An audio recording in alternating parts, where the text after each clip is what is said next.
अस्सलाम वालेकुम नाजरीन, प्रोग्राम कराची टुडे के साथ मैं हूं आपका मेज़बान मुताहिर जलीस खान। नाजरीन, आज बात होगी एक अहम इशू के ऊपर। सबसे पहले जो सिंध से और ख़ासतौर पे कराची से रिलेट करता है, जिस पर मुतादिद बार रिपोर्ट्स भी सामने आ चुकी हैं, कुछ सर्वे सामने आ चुकी हैं, जिसमें ट्रांसपोर्ट का मसला शहर कायद के अंदर काफ़ी दिखाई दे रहा है और इंफ्रास्ट्रक्चर शहर कायद का वैसे ही बिगड़ा हुआ नज़र आता है। उसके बाद जो ट्रांसपोर्ट की जो सर्विस है ख़ासतौर पर कराची के अंदर, वो बहुत ज़्यादा ही बिगड़ चुकी है। उसके लिए मुतादिद मनसूबे रखे गए, फंड्स रखे गए, पास करवाए गए, लेकिन हुआ कुछ नहीं। और जो अभी एक मंसूबा चल रहा है वो भी खटाई में पड़ता हुआ मजीद नजर आ रहा है। दूसरी जानिब जो लाहौर में वज़ीर आला पंजाब सरदार उस्मान बुज़दार ने एक ग्रीन इलेक्ट्रिक बस चलाने की मंजूरी दी है और उसके बाद शायद विफाक को भी ख्याल आया कि हमें मजीद सूबों के लिए भी इस पर बात करनी चाहिए, तो उन्होंने एक पॉइंट आउट करा है सिंध हुकूमत को कि सिंध हुकूमत भी कुछ इस तरह का कर ले तो ज़्यादा बेहतर होगा, ट्रांसपोर्ट का मसला उनका हल हो जाएगा। और इसके साथ साथ जो रिपोर्ट्स आई हैं उसमें बताया गया कि शहर कायद टॉप पे जाता जा रहा है। तमाम सूरत हाल के हवाले से ट्रांसपोर्ट की बदहाली की वजह से शहर कायद की सड़कें टूट फूट का शिकार हैं।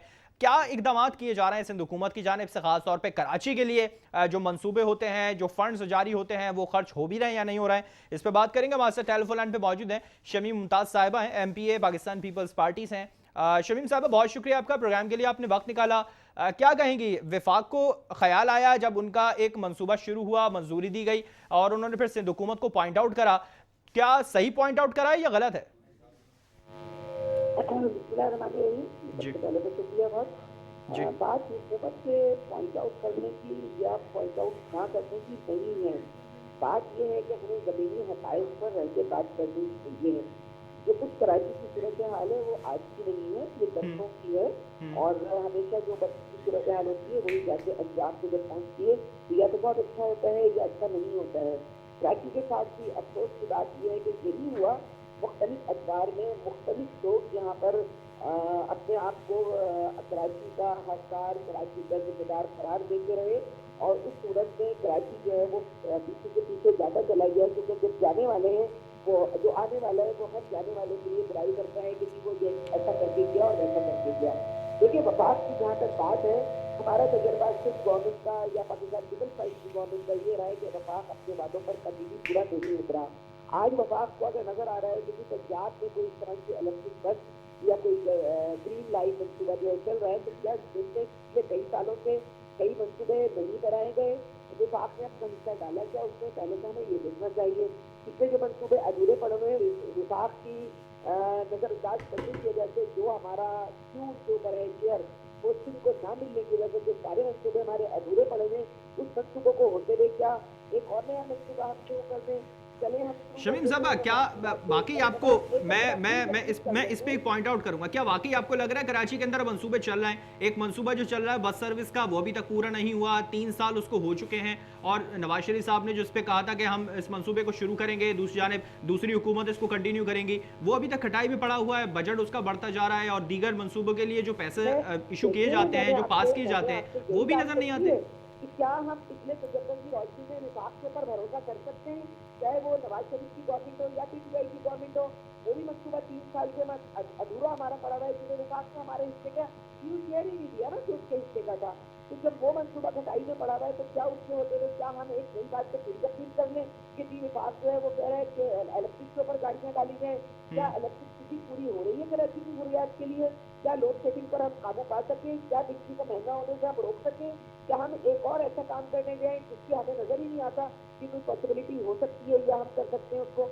तो मैं तो यहाँ ये बात कहूँगी कि वफाक शायद आंखें बंद करके कबूतर की तरह अपनी आंखें बंद कर रखी हो चारों शमी साहब, मैं इस पे विफाक का भी मौकफ जरूर लूंगा, मैं इस पे विफाक का मौकफ जरूर लूंगा। मैं अभी अगर सिंध हुकूमत की कारकर्दगी की बात करूं तो वो क्या बेहतर अंदाज में चल रही है? क्योंकि आवाम को तो नजर नहीं आ रही, सड़कों पे गड्ढे मौजूद हैं, लोकल ट्रांसपोर्ट जो है वो मांद पड़ती जा रही है, उनकी जगह चिंची रिक्शों ने ले ली है, लोग रोजगार से बैठ चुके हैं और जिस तरह से जो अभी सूरत हाल चल रही है और सर्वे रिपोर्ट सामने आई उसमें पाकिस्तान अब टॉप पे जाता जा रहा है, खासतौर पर कराची शहर।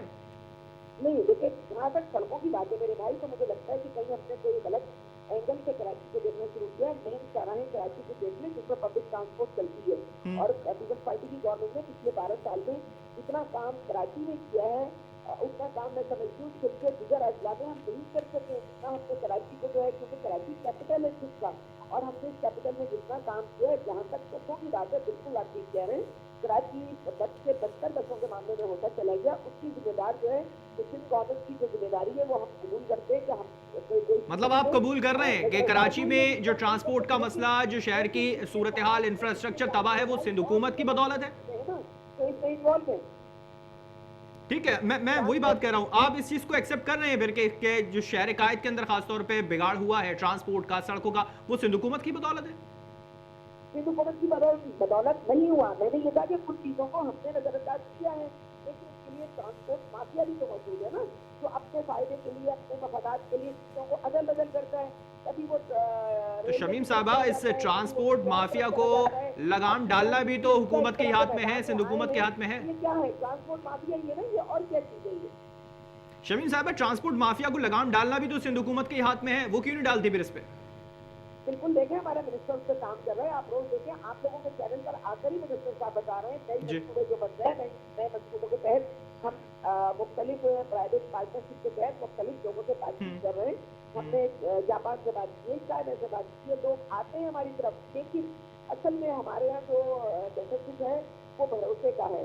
जब शहर में कोई हंगामा होता है, बसें जला दी जाती हैं। जब शहर में हंगामा होता है, ट्रांसपोर्ट को नुकसान पहुंचाया जाता है। तो कौन इन हालात में आकर मेरे भाई काम करने को तैयार होगा? गवर्नमेंट का उसमें कहाँ पीछता है? हमें उन लोगों पर काबू पाने की जरूरत है जो पाकिस्तान। शमीम साहब, ये हमारा point law and order situation की तरफ चला जाएगा। जो हम शहर की इंफ्रास्ट्रक्चर की बात कर रहे हैं, शहर की अच्छी कारकर्दगी के लिए सिंध हुकूमत की बात कर रहे हैं, वो उससे पॉइंट ये हट जाएगा। चलें, मैं पॉइंट अगर इसको थोड़ा सा तब्दील करने की कोशिश करूँ, जो वजीर ट्रांसपोर्ट हैं उन्होंने कहा था कि 200 नई बसें शहर कायद के लिए आएंगी, सड़कों पे दौड़ती हुई नजर आएंगी। बहुत अच्छे ख्वाब थे सिंध हुकूमत के, कब तक पूरा होंगे हमें बता दें। कोरोना वायरस चले आया, कुछ वक्त के लिए इस चीज को हम अगर रोक दें थोड़ी देर के लिए, और अब अगर शुरुआत करें नए सिरे से, तो कितना टाइम लग जाएगा आपके हिसाब से? आप कैसे शुरुआत करेंगे? आज आपने देखा है की जो रिपोर्ट आई है कि हम अगले 2 महीने के लिए शदीद कोरोना की तरफ जा रहे हैं जी। तो आप ये पूरा साल देख रहे हो उठाकर कि किस तरह हमने जो है वो मुख्तलिफ वबाई अमराज से मुकाबला किया है।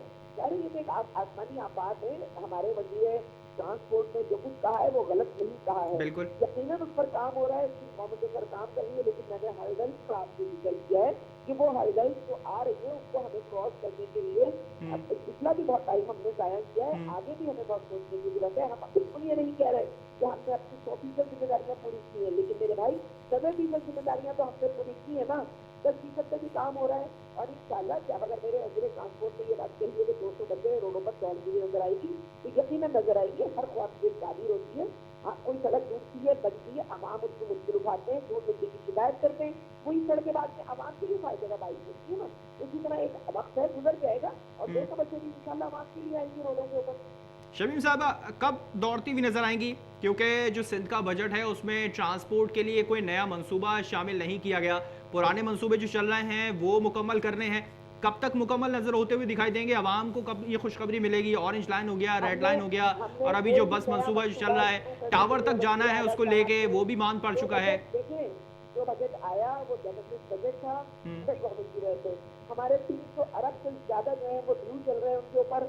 हमारा कोई नया मंसूबा शुरू होने का चांस नजर नहीं आता, क्योंकि जब पैसे नहीं होंगे तो हम नया मंसूबा कहाँ से शुरू करेंगे?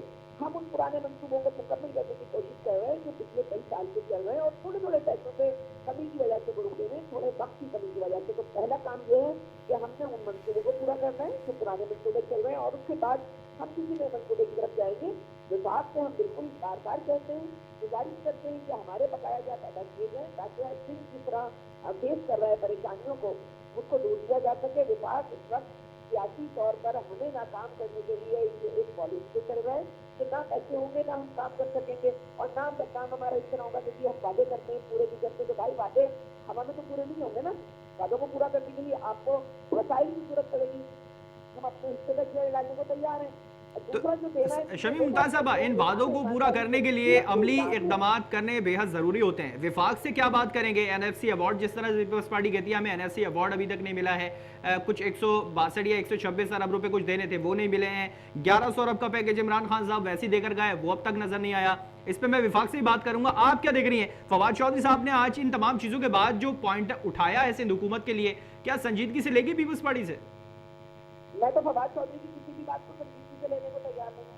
वो तो पता नहीं कहाँ हवाओं में चीजें बना रहे होते हैं। 2 साल गुजर गए, मुझे बता दें विफाक ने अब तक 2 साल में कौन सा नया मनसूबा शुरू किया है या कौन सा मनसूबा कंप्लीट किया है। पहले विफाक अपनी तो 2 साल की रिपोर्ट दे दे, फवाद चौधरी अपनी मिनिस्ट्री की तो वो रिपोर्ट दे दे, उन्होंने क्या किया है अभी तक, जो वो हमसे सवाल कर रहे हैं। तो भाई फवाद चौधरी का क्या है, वो तो कहते थे जब हम आएंगे तो हमारे पास 200 माहिर मुआवजा मौजूद है, हम पाकिस्तान की आगे किस्मत बदल देंगे। 2 साल में क्या पाकिस्तान की किस्मत बदली, वो आपके सामने।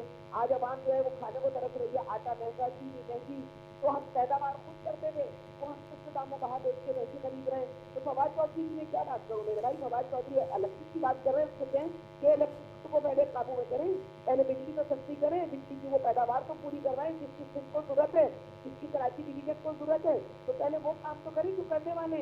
वो नया काम करने आ जाते हैं, आवाम समझती है, वाह कर लेती है, फिर उसके बाद क्या हुआ, चौधरी ने क्या कर लिया, उन्होंने चौधरी की रिपोर्ट हमें देते, फिर 2 साल की रिपोर्ट देते, उसके बाद किसी नए हम बात कर लेंगे फवाद चौधरी की। तो मैं तो उनकी बात को कोई अहमियत नहीं देती, वो तो हवा में फुलादे बनाते रहते हैं और चलाते रहते हैं। चलिए, वो तो पीपल्स पार्टी का अपना मौक़िफ़ है कि किसकी बात को ज़्यादा इंपॉर्टेंस देने, किसकी नहीं देने। बहुत शुक्रिया शमीम मुमताज़ साहिबा आपका, प्रोग्राम के लिए आपने वक्त निकाला। जो शहर की सूरत हाल और ख़ास तौर पे कराची की और जो रिपोर्ट सामने आई ब्लूमबर्ग की, उसमें कहा गया कि पाकिस्तान टॉप पे जाता हुआ नज़र आ रहा है और ख़ास तौर पे कराची जो ट्रांसपोर्ट के मसाइल और जो शहर का इंफ्रास्ट्रक्चर वो मज़ीद तबाह और बर्बाद हो चुका है। और जो सूरत हाल है उस पर सिंध हुकूमत ने अपना मौक़िफ़ दिया कि मंसूबे चल रहे हैं और नए मंसूबे को हमने बजट में इसलिए नहीं रखा क्योंकि पुराने मंसूबों को पहले मुकम्मल करना है और विफाक हमारा इस पर साथ नहीं दे रही। विफाक का इस पर क्या मौक़िफ़ है, इस पर बात करेंगे एक ब्रेक के बाद, हमारे साथ रहेगा।